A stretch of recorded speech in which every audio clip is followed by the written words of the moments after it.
welcome back. And as was mentioned earlier in the show, the focus of this conversation is on the Central American Championships. And we have one of the athletes on set with us. We have heptathlon gold medalist, Katy. And we're joined by Deon Sutherland, president of the Belize Athletic Association. Good morning. Morning. Welcome, and thank you for joining me. Thank you too.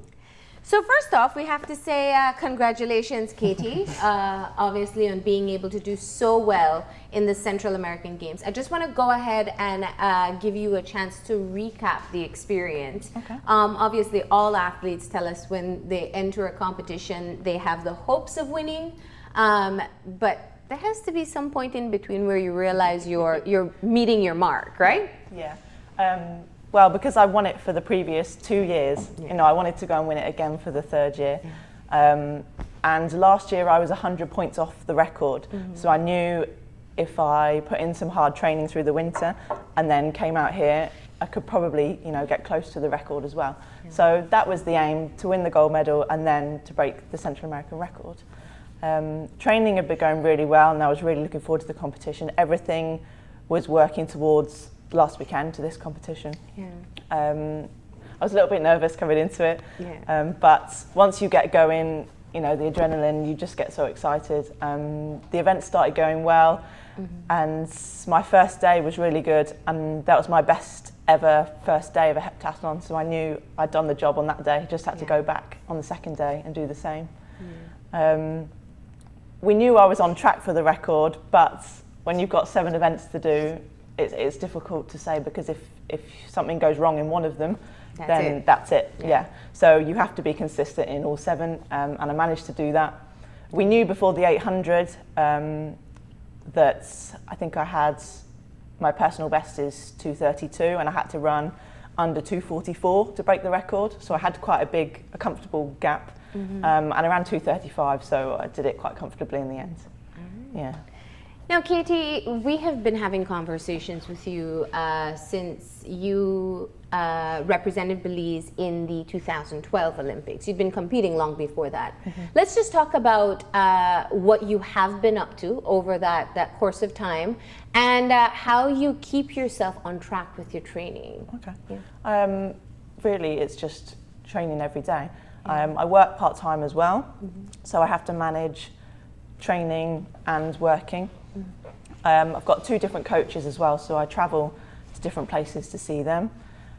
It's just a lot of hard work, a lot of organisation of working out where I'm going to be and when, and which events I'm doing. And you have to aim the training towards certain events, because you can't expect to be at your best for the whole season. You know, you work towards certain events, then you have rest and recovery, and then you start again and you aim for another event. And why is your interest heptathlon? It started at school. I played all different sports, and then I got into athletics. I started off doing high jump, and then I tried a bit of long jump, and I tried javelin, and I couldn't decide which one, you know, I wanted to do. And someone suggested, why don't you do the heptathlon? You know, you can do them all. You can do them all. You can do them all. So I was like, great, I'll do them all. You know, and I wouldn't go back. I wouldn't change now. I love the challenge of going from one to the next. Because the events are completely different. You know, you compare the high jump to the shot put and the javelin, they're completely different. So it's such a challenge physically and mentally to master all 7 of them. Do you have a preference as to which one you like competing more? I prefer the jumps, the high jump and the long jump. Okay. Least favorite? The running events. I knew that was going to be I like the short or the long? The longer one. Yeah, I like the technical events, the challenge of the technical. Now, I think obviously you did exceptionally well in the Central American Championships. Obviously, you spoke about being able to break the record and also being able to win for the 3rd time. I want to bring it over to Deon at this point and talk about Belize's representation in these games. We hear oftentimes after the athletes come back about how well they do when they represent us. So let's talk about what this current achievement means and where it puts us. Well, I think this is basically something we have been gearing for up the past couple of years. Since we have this new executive since 2013, and then I came on board as president in 2014, and so we have been putting some guides in front of us as to where we want to go, where we want to see our athletes leading up to the. Basically, we had to look in terms of the 2020 Olympics, because the 2016 was right on us. We couldn't really have people set in motion for that, and so our strides every year is for these events: the Central American Junior Championship, the Senior Championship, looking at what Olympic qualifiers there will be leading up to Olympic Games or Olympic sponsored games.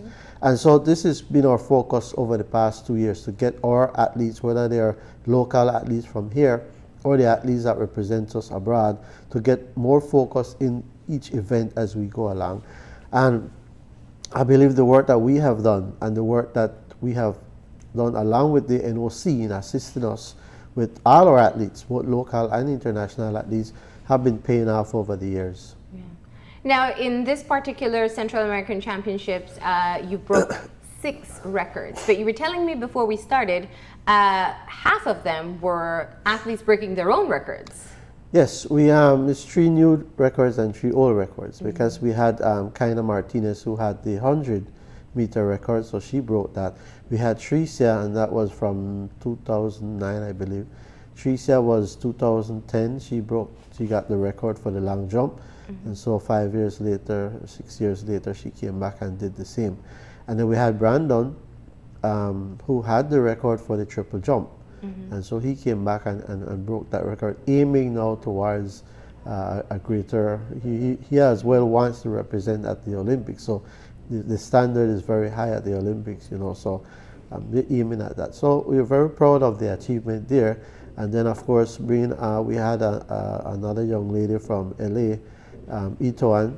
She came in and did the shot put, and she broke that record by some 2+ meters, you know. And then for the first time, we were able to capture the 4x100 female relay, which is always have like countries like Costa Rica and Panama dominating that event. And so for our young athletes to go out there, because we had basically 2 juniors and 2 seniors in that event, and for them to go out there and do that was a great feat. Who were the runners in the It was relay? the Faith Morris. We had Tricia Flores, Kaina Martinez, and Samantha Dirks. Okay. And so that in itself spoke volume for us, and we are seeing whereby for the years to come, as we project, we're seeing whereby our relay teams are getting better, and our athletes in their individual events are getting better. Looking at, especially when it comes to athletics, and I pointed out that oftentimes we don't get to hear about how well the athletes are doing until they return with their medals. And I think it's very unfortunate, because you guys put in a lot of training to be able to represent. Katy, I want to ask you, in terms of being a part of a small contingent, heading out into Central America and participating in a game, in the games where people have high expectations of Belize because we've done so exceedingly well. What's it like for you as an athlete to be a part of that representation? It's just a brilliant experience. I've been doing it for 6-7 years now for Belize. You know, and every year, you know, the atmosphere gets better, the competition gets better, and you've got to up your game to match the athletes from the other countries. And we've done that this year. I think we've even exceeded, you know, possible expectations to break the 6 Central American records. And you spoke about the size of the contingent having to do with the ranking. I want to get into that, because obviously we hear of breaking 6 records and bringing home these medals. We expect we would be on top of the rest of the Central American countries. So explain to me how the ranking works. Basically, it's by points. For your event, you get points. So you win an event, it's 5, 3, 2, 1. So first to 4th place. What happened is that because there's so many events, like I think it was like 55 events over the 3 days period, and then we basically participate in the least number of events. both in track and the field. I believe in the field events we only did discus and shot put. So all the field events we had no participation. So those are points whereby we were missing. And so when you accumulate your number of points, because if we look at it, we had 6 first place, that's only 30 points, 6 by 5. Whereby another country might have 5 first place, 10 second place, so they will accumulate more points in that aspect. What have been done now over this weekend, we had the General Assembly, which was all the presidents of the 7 countries, and in that meeting we decided that we will remove the point system and go with the medal system. So it will be based on your medal counts in terms of your gold, number of gold, silver. So that will make it a little more equated, and of course moving into the other games and championships which go by medals. And in terms of the specific timing, obviously most athletes at this point have their eyes set on the Rio Olympics and looking at different qualifiers to be able to participate.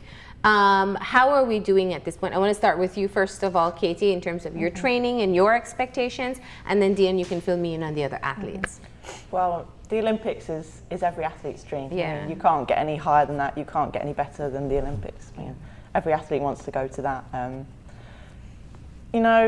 Every athlete works hard to it, but the standards for the Olympics are so high. They have to be, because there's so many athletes participating. And only the best get to go. So you've just got to train hard and compete, show you're improving, and if it happens, it happens. And what's the specific target that you have to qualify? For the heptathlon, it's about 6,000 points. So I've got a lot of work to do for that. That's my aim for 2020 Olympics. I've got another 4 years to work on that. So I'm hoping over the next 4 years I can build up another 1,000 points and be close to the qualifier for then. And any other event that you'd like to qualify for? We've also got the Commonwealth Games in 2018. Is in Australia, so that would be my 3rd Commonwealth, so that's obviously another target for me as well. And the other athletes, Dan? Well, as Katy said, no, every athlete's dream is the Olympics. I remember last year we were at the World Champs in Beijing, and we had Carl Lewis was the guest, and so he sat down with us and he said, let me be honest with you and let you be honest with your athletes. Every athlete will not make it to the World Champs. Every athlete will not make it to the Olympics. And that is something, whilst you try and focus and be determined and be positive, there will be shortcomings, but I always tell the athletes, let not your shortcomings be a deterrent. Let it keep you focused to move higher and to do better. We have a lot of athletes that right now are working hard towards the 2020, as I said, because 2016 is here. And we're looking, as an association, we want to have at least a minimum of 4 qualified athletes for the Olympics come 2020. And that, I believe, has been our aim since we took office in 2013. And we are focusing and pushing towards that, to have athletes qualified rather than just having the wild card or the merit system, as they call it. We want qualify at least to meet the qualifying standard, so that we could have a good representation at the Olympics. So that is our aim from here on. Of course, there are other games like the Central American Games, Central American and Caribbean Games. Those come up next year. The World Championship will be in England next year as well. So these are other things that we're aiming to, for athletes to qualify. And not just, of course, the Olympics is 4 years, but every 2 years there's other games every year. So we're looking at those, and we're pushing our athletes. The Cuban coach that we have in the country right now for the past year has been working very well with our athletes in terms of their discipline, their respect, and their improvement. And so we're coaxing the Olympic to extend his time here, hoping that it will work out for us. Now, I think obviously every time we have this conversation, we have to highlight the situation of athletics within Belize. And what we can say at this point is, with the completion of the track, the facilities are better for the athletes here. However, we've always struggled in terms of being able to get them the adequate support that is necessary. Since you took over the presidency, Deon, what would you say are some of the steps that have been made to ensure that we can have athletes who aspire from a young age to enter into this sport and be properly equipped to compete? Well, the first thing, as you mentioned, was the track, and having the track now is not fully completed with all its assets, but it's better than what we had. Than we've ever had, yeah. Then second, we looked at equipment and implements, and of course we approached the NOC, and last year they have been very grateful, and they supplied us with almost $10,000 US dollars worth of equipment. So we have some equipment. Of course, there's always more needed. And then the third would be coaching. That is another area where we see we had a downfall. Of course, we approached the NOC again. They brought in a coach for us. And of course, with our local coaches, Mr. Evans, Mr. Morris, Ms. Carr, they have been working out there. And I believe it was in May, last month or late April, we had a time trial. And you know, you would have thought it was a nationals we were having, because the number of athletes that came out just to improve to show what they had. So I believe in that aspect we have improved. Another notable is that we have been working on different proposals from the IAAF and locally for athletes, and we see this year we wrote a proposal to the IAF to fund different projects in Belize and for foreign athletes. And we have gotten approval of some $50,000. So those are little things that we need to step up on. And then, of course, third would be more events, both regionally, locally, more events. The more events you can have your athletes participate in, the better they will become. So those are our focus over the next, what we have focused on and what we will continue to focus on. And what's the communication like between the athletes themselves, Katy? Looking at those who perhaps have to do their workouts here and work with the facilities, what's the communication like with the athletes? I think it's really been really good between the team.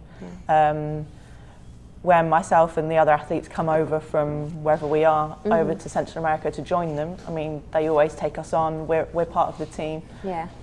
You know, you don't feel like you're not part of the team. They take us in. We get along just fine, and you know, it's like we've never been away from them. Yeah. Do you get the opportunity to talk with the younger athletes, those who perhaps are just getting into a training regimen? Because one of the things we hear as well is obviously being able to teach them from a very young age the discipline that comes along with being an athlete. Yeah. Well, I think it helps when you bring the junior athletes along to the senior events. They get to see the discipline that the senior events, senior athletes show.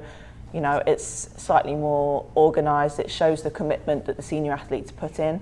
I think that's a really good experience for the juniors to be able to see that.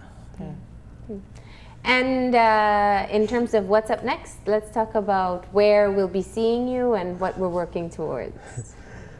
Well, at this point we are a few days, I should say. I don't want to put months because the months are going so far, but away from the Olympics. We are gearing down for that, I must say. So that would be the next big thing in the... Who will be representing us? Well, we have not really zeroed in, so we're waiting for the final word from the NOC. So we should have that probably in the next couple of weeks as to directly report that to the media. At the end of July, we'll be having our 2016 Nationals at the Marion Jones. It will be Friday, Saturday, and Sunday. So that is a big thing for us in terms of our local competition. And that basically close out our year after the Olympics, close out the athletic year, and we start again in December, gearing up towards other events that comes up January, February. And Katy, you are resting at this point and start training again on Monday, you said. Yes, that's right, I've got a couple of events in the UK Then obviously it depends on the Olympic selection. If not, I'll stay in the UK, probably do some more events, and then I'll get back into training, working ready again for next year. Right. Well, congratulations to you once again, and of course to the rest of the athletes. Not all of them were able to make it this morning, but we're grateful that you guys joined us to kind of give us the backstory as to what took place during the games. All right. Best of luck. Thank you. Thank you too. We're gonna go ahead now and take a break, and when we come back, it'll be for a conversation with Digicel, so stay tuned.